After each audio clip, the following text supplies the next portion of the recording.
Good morning friends. Reconstitution of partnership का आज 6 lecture है।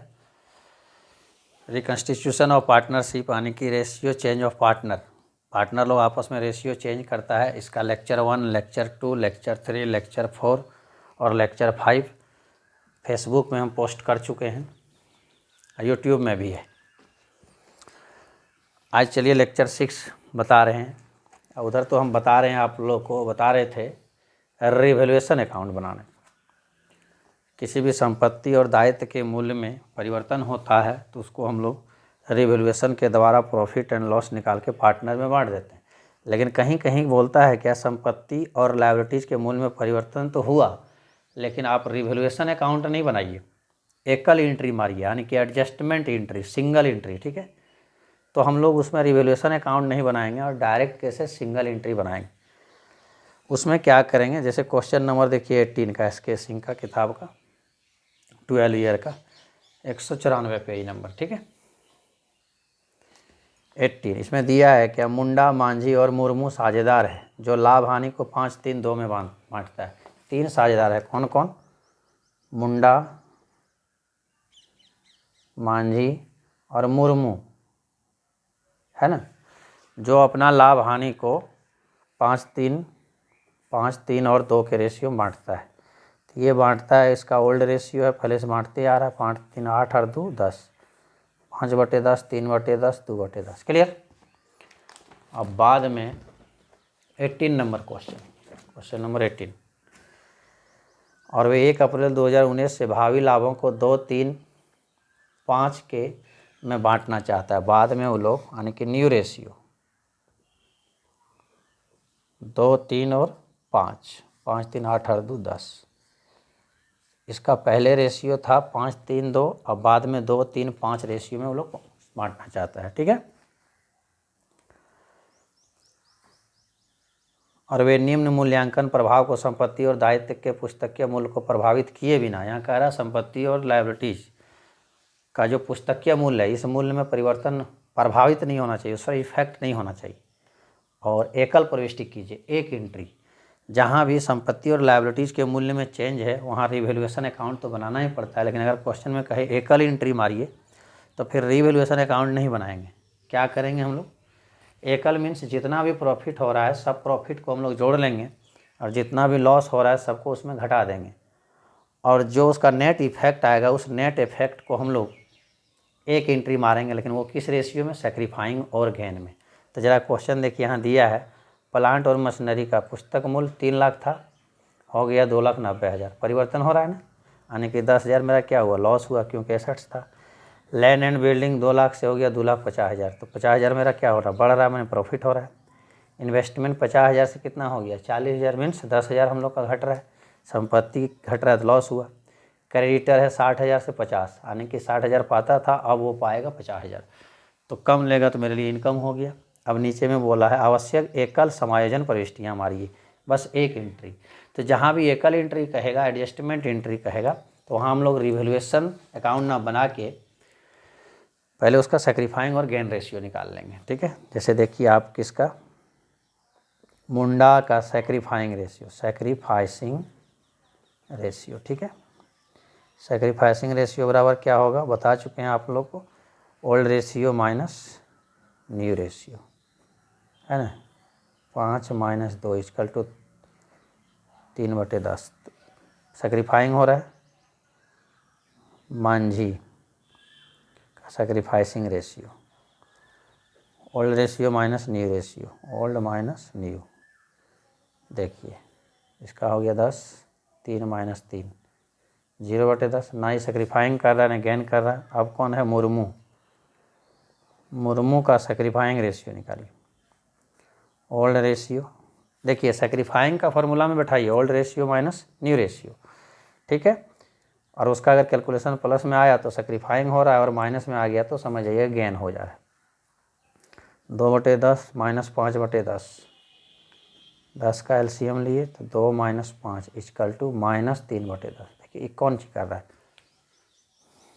मुर्मू गेन कर रहा है, क्योंकि इसका कैलकुलेशन माइनस में है। ठीक है, अब हम लोग क्या करेंगे, संपत्ति और दायित्व के मूल्य को प्रभावित किए बिना संपत्ति और लायबिलिटीज के मूल्य में कोई इफेक्ट नहीं आना चाहिए। तो प्लांट मशीनरी 3 लाख से कितना हो गया, 1,90,000। हम क्या करेंगे, एक जगह निकालेंगे टोटल प्रॉफिट, क्या निकालेंगे, ठीक है। तो प्लांट का दाम 3 लाख से हो गया 2,90,000, तो ये मेरा क्या हो जाएगा सर, लॉस। प्लांट का दाम 3 लाख से 2 लाख हो गया, संपत्ति घट रहा है ना, तो लॉस को एक जगह लिखेंगे और प्रॉफिट को एक जगह। तो कितना मेरा लॉस हो रहा है, प्लांट मशीनरी संपत्ति है उसका दाम 3 लाख से 2,90,000 हो गया, 3 लाख से 2,90,000, तो 10,000 घट रहा है ना, लॉस हुआ ना, लॉस हुआ तो लॉस में लिखें। लैंड एंड बिल्डिंग 2 लाख से 2.5 लाख, संपत्ति का दाम बढ़ गया तो हमारे लिए क्या हुआ, प्रॉफिट हुआ। कितना, 2 लाख से 2.5 लाख मीन्स 50,000 प्रॉफिट हो रहा है। इन्वेस्टमेंट 50,000 से 40,000 हो गया, ये भी संपत्ति है, 50 से 40 घट रहा है मेरे लिए, तो क्या हो गया, 10,000 लॉस हो गया, नहीं हो गया। अब देखिए क्रेडिटर है 60,000 से कितना, 50,000। जो क्रेडिटर पाता था 60,000 वो अब लेगा 50,000, मीन्स 10,000 नहीं लगा तो मेरे लिए प्रॉफिट हो गया, ठीक है। तो सब प्रॉफिट को हम लोग निकाल लिए, टोटल प्रॉफिट हो गया कितना आपका, 60,000। उसके बाद टोटल लॉस कितना हो गया हम लोग का, 20,000। तो देखा जाए नेट प्रॉफिट कितना हो गया, 60,000 प्रॉफिट हुआ और 20,000 लॉस हुआ, तो इसका मतलब 40,000 हम लोगों का नेट प्रॉफिट हो रहा है ना।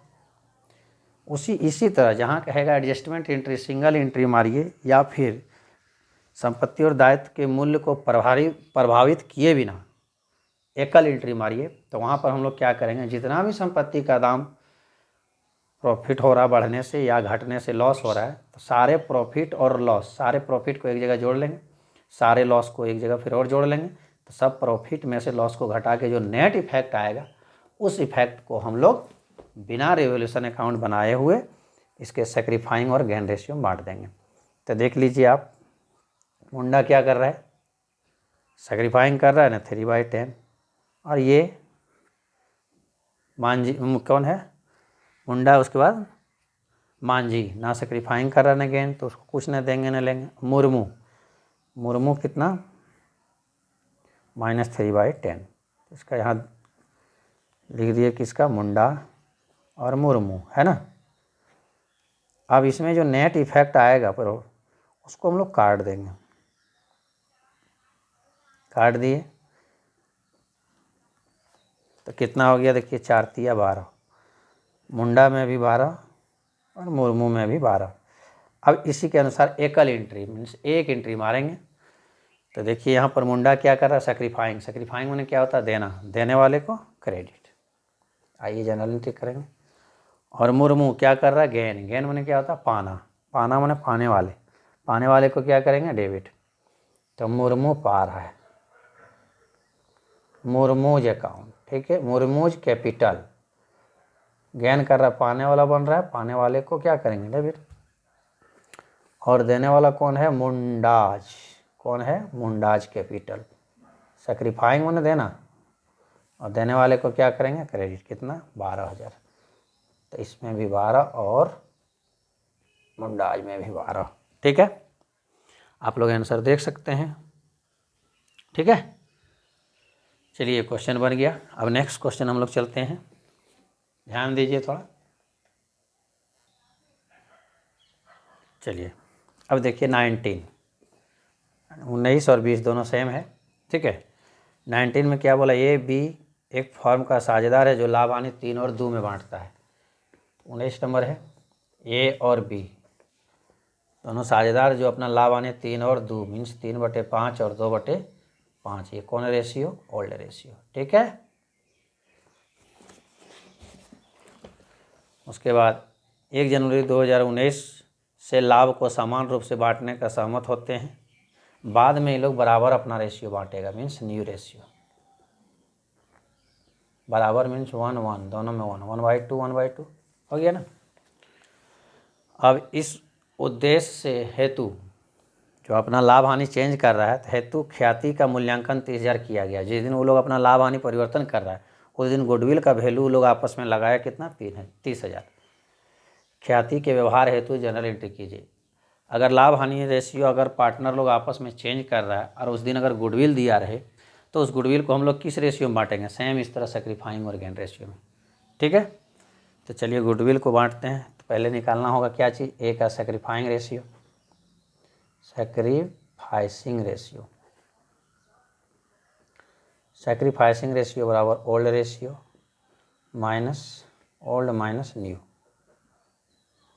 5 दूनी 10, 5 दूना 2, 3 दूना 6 माइनस 5 एकम 5 1/10। देखिए इसका कैलकुलेशन प्लस में आया, इसका मतलब ये सेक्रीफाइंग कर रहे हैं। बी का सेक्रीफाइंग रेशियो, सेक्रीफाइंग रेशियो में बैठाने के बाद कैलकुलेशन अगर प्लस में आए तो सेक्रीफाइंग हो रहा है, और अगर माइनस में आ जाए तो गेन हो रहा है। तो चलिए देखते हैं बी का ओल्ड रेशियो माइनस न्यू, क्योंकि ओल्ड है इतना, न्यू है इतना, ठीक है। एलसीएम लीजिए 10, 5 दूना 2 4 माइनस 5। देखिए इसका क्या आ गया, -1/10 आया ना। तो एक सेक्रीफाइंग कर रहा है और एक पार्टनर क्या कर रहा है, ए सेक्रीफाइंग कर रहा है और बी क्या कर रहा है, गेन कर रहा है।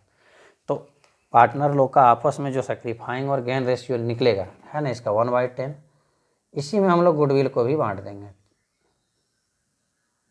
वही 30,000 गुडविल है ना इस क्वेश्चन में, क्वेश्चन नंबर 19 का 30,000 है, देख लीजिए, बांट दीजिए। तो काटिए यहाँ पर, तो देखिए कितना आ गया, 3,000 बोल 3,000 है ना, 3,000। अब क्या करेंगे, सेक्रीफाइंग गेन के अनुसार हम लोग एंट्री मार देंगे। चलिए एंट्री पास कीजिए। ए क्या कर रहा है, सेक्रीफाइंग, सेक्रीफाइंग मतलब देना, त्याग करना, देना, देने वाले को क्या करेंगे, क्रेडिट। ए को कर दीजिए क्रेडिट, ये जर्नल एंट्री कर रहे हैं, गुडविल को बांटने का जनरल एंट्री। और बी क्या कर रहा है, गेन कर रहा है, गेन माने पाना, पाने वाले को क्या करेंगे, डेबिट, यानी कि बीज कैपिटल को डेबिट। ठीक है, बन गया कितना, 3,000। प्लस माइनस केवल सेक्रीफाइंग और गेन बताएगा, ठीक है। प्लस में सेक्रीफाइंग का फार्मूला में बैठाएंगे और प्लस में आया तो वो सेक्रीफाइंग कर रहा है, लेकिन अगर सेक्रीफाइंग के फार्मूला में बैठाने के बाद वो माइनस में आया तो वो गेन कर रहा है, ठीक है। चलिए ओके, कितना बता दिए, 19, सेम उसी तरह है 20, सेम, ठीक है, बना लीजिएगा। फिर आगे देखिए,